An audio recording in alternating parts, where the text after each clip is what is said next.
क्या आपको पता है कि कपास की खेती कैसे की जाती है? और क्या आप जानते हैं कि कपास की खेती के लिए कौन से बीजों का इस्तेमाल करना चाहिए जिससे कपास की फसल अच्छी हो सके? और क्यों कपास की खेती के लिए काली मिट्टी का इस्तेमाल किया जाता है? और क्यों कपास की खेती में यूरिया फर्टिलाइजर का यूज नहीं करना चाहिए? और कैसे कपास की खेती करके लोग कमा रहे हैं लाखों रुपए?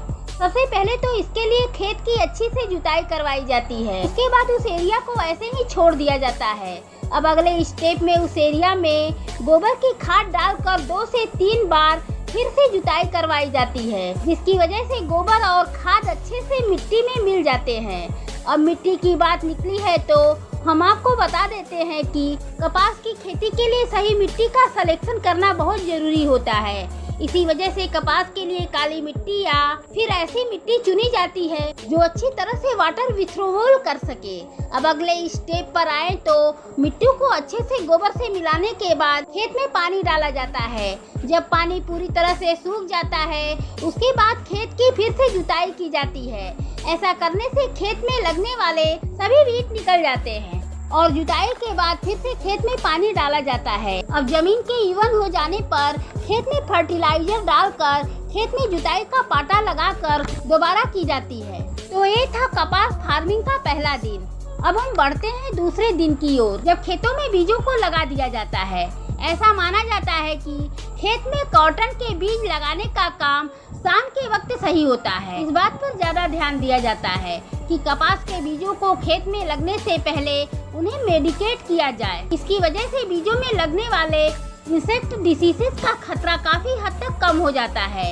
यहाँ एक और बात ध्यान देने वाली होती है कि अगर ये बीज नेटिव यानी हमारे देश की किस्म के हो तो इन्हें खेत में लगते समय 2 लाइन के बीजों को 40 सेंटीमीटर का गैप दिया जाता है ताकि ये दोनों पौधे अच्छी तरह से ग्रो कर सके। वहीं अगर अमेरिकन किस्म के बीजों का इस्तेमाल किया जाए तो इनमें 2 लाइन्स के बीच 50 से 60 सेंटीमीटर की दूरी उसी वजह से रखी जाती है।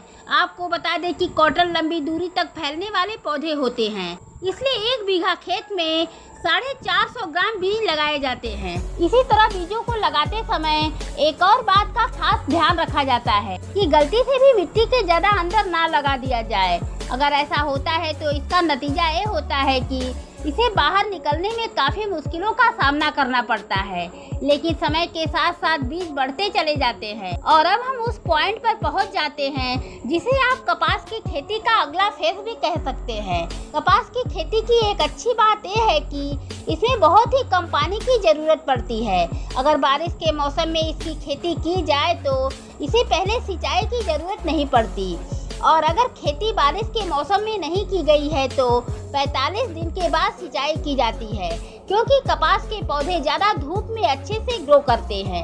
इसलिए पहले सिंचाई के बाद जरूरत पड़ने पर इसे दोबारा इरिगेशन करने की जरूरत पड़ती है। पौधे में फूल लगने के वक्त खेत में नमी की ऑप्टिमम क्वांटिटी बनी रहनी चाहिए। इससे पौधों के फूल छोड़ते नहीं हैं और ज्यादा पानी भी नहीं देना चाहिए। इससे फूलों के खराब होने का खतरा बढ़ जाता है।